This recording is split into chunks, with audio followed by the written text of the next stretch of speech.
not easy to come back from that type of deficit in the NFL. The New Orleans Saints did that. You must give them credit for doing so, and they're 2-3 as a result. Ken Trahan, sportsNOLA.com. The Saints, of course, an overtime victory over the Tampa Bay Bucks, 37-31.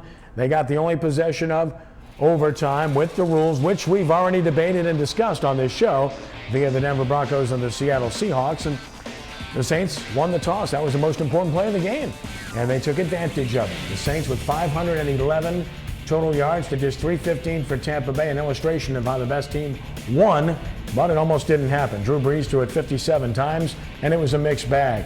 Kyrie Robinson ran hard. Pierre Thomas played great. Travaris Cadet made a play. Running backs were good.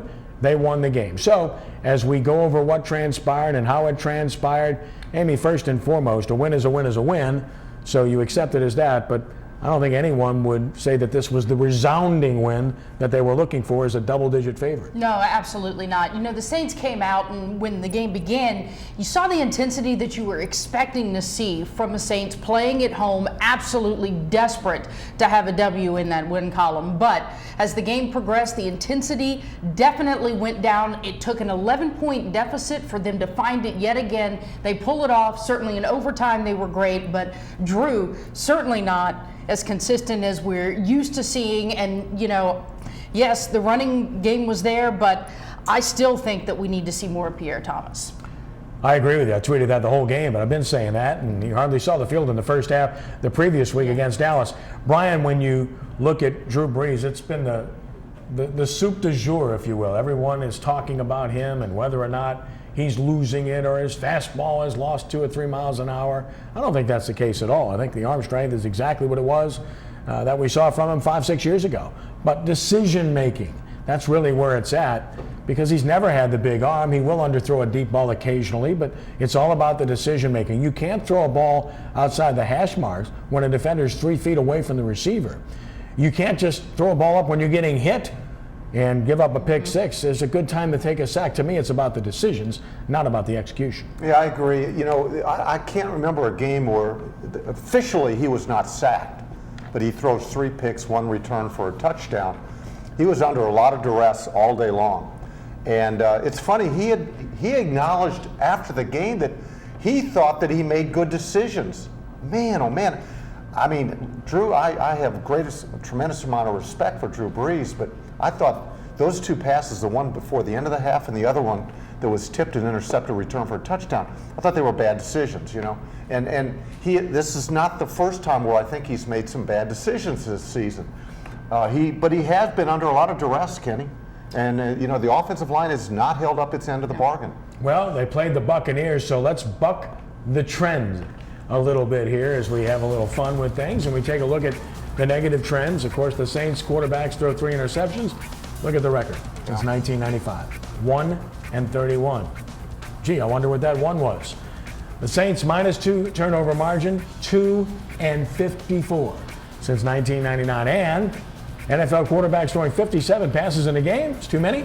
224-1 since 2005. So all I can say to that, Ricky, is thank goodness it was the Bucks, as in bucking the trend, because against a better team, they would not have survived it. Yeah, that shows you that was a team that we supposed to killer beat. And I mean, you can see that anytime you get the turnover ratio like it was yesterday, team's supposed to win the ball game. Well, we was way more advanced, way better team than them, so we came back and won the ball game. But playing a good team, you would have never got that opportunity to come back like that. Well, Amy, you talked about Pierre Thomas and the way he played. Ran the ball, averaged 5 yards a carry, tremendous in the passing game again, and obviously put the ball in the end zone. Veteran player, maybe it's about self-preservation, I don't know, but when you look at what Pierre Thomas was able to do, he only carried the ball 4 times, but for 35 yards and a touchdown, as I mentioned, he's averaging 5 yards a rush on the season, and then 8 receptions, 77 yards and a touchdown. It's his 4th career game with a rushing and a receiving touchdown. He's the forgotten man, he's the afterthought, he's the unappreciated one. Mark Ingram figures to come back maybe after the bye week, and maybe the touches will even get less at that point. So I don't think this was the time for self-preservation. You know, I think the one thing about Pierre Thomas that has been for anybody that follows the Saints is that it's the intangible. It's not what the stats are, it's not what we just saw on the screen, but rather it's the fact that there is a confidence level that you know that if the call is to Pierre Thomas, he's going to do something with it. He's one of those guys that he's going to get the first down.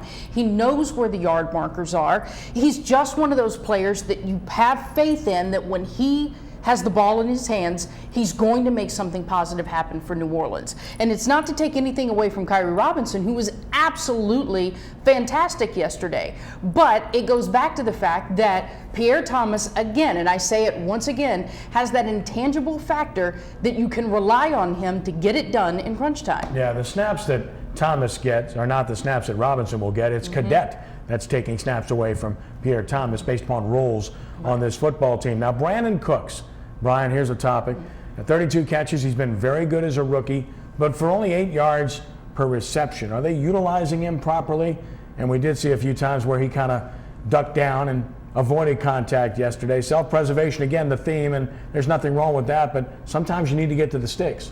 Well, you know, Kenny, I think the way that they're using him, it seems like they're using him in these gimmick plays, you know, whether it be that little shuffle pass that they threw to him yesterday or bring him in motion. You know, they obviously try to get him in a position where he can use his elite speed. He's not a big guy. Even in the return situation, he does a lot of fair catches, you know. He's not a big guy. So, but they still, in my feeling, they still lack that downfield consistent threat, Kenny. They haven't had it all season long. Ricky, the defensive effort by the Saints gave up 311 yards, which is fine. You'd like to see that based upon the fact that they've yielded nearly 400 a game thus far this year.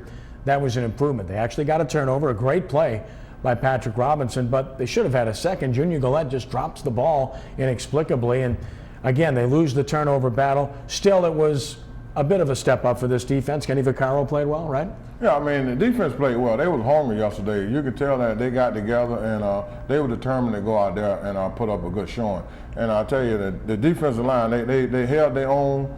Gillette made a great play in the end zone to get a 2-point conversion. I mean, I was surprised that Tampa was throwing the ball in that situation, but Patrick Robinson, I mean, he made 2 great plays. He got a great interception. He came back and knocked another ball down. And, you know, the defense just hung in there, and that was the whole key. Getting those turnovers, those interceptions and stuff, that gave the Saints a chance that, you know, that they needed. Well, that's the good news about Robinson is that he made plays. The bad news about Robinson is that he may not play moving forward depending on how bad his hamstring is, because the Saints injury situation was plentiful coming out of the Tampa Bay game. 4 guys left the game hurt and did not return. Of course, Jarris Bird out for the season. You knew that. Mark Ingram, he'll come back at some point. Eric Lorg, who knows? Free agent signing at this point, you've got nothing. Jimmy Graham, big signing, left the game with a shoulder. Jonathan Goodwin, lingering problems there. You have to be concerned. Ramon Humber, ankle, plays with speed. That's not good.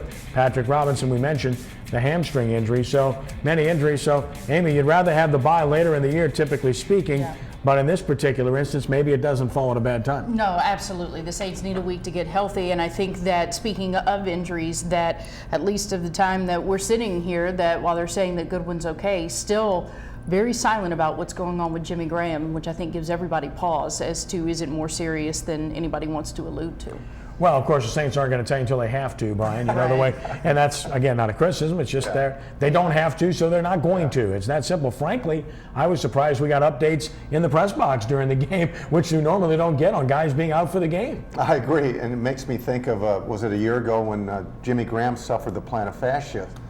They make it a big mystery throughout the week and days up to games and what have you, but you know, that's what they do. But Jimmy Graham, you could tell he took a major hit that very first time when he took it on the shoulder, and he tried to play again, actually made a nice catch. But you're right, it does come at a good time, this bye week. But you know what, this could have been, and I'm sure we all were thinking about this could have been a disastrous loss. Yeah. I mean, potentially, I know writers up in the box that were ready to write this team off after yesterday had they lost. No question. With you know, rightfully so. And we heard booze cascading down for the first time in a while. Absolutely, yeah. And Ricky, -8 in turnovers, last in the NFL. You can't win that way. Well, you can't keep winning that way, but I'll tell you what, just looking at the schedule they got ahead of them, I mean, that's why people want to write them off, because if you can't beat these teams that you're supposed to beat, playing the team that, you're not supposed to beat, they feel like they're going to be tough for the Saints. So, you had to win the one yesterday. Yeah, they're going to have to step up their game. Another disturbing point, teams entering the red zone against the Saints, 100% scoring, and 10 of 14 have been touchdowns. So they're not getting stops when they need to. You need to force a team to kick field goals like Tampa Bay did to the Saints and kept themselves around as a result. That has to improve as well. It's the Saints coming up with a bye week before they return to action at Detroit against the Lions. And when we return, we'll talk about the NFL. And as we get to break, today's Sports NOLA TV is brought to you by Premier Kia of Kenner and Premier Automotive Group. Thanks to Troy Duhan, Premier Kia of Kenner, and the entire Premier Automotive family. Premier Kia of Kenner is located at 2712 Veterans Boulevard. As always, you can visit their website at premierkia.com. More Sports NOLA TV right after this.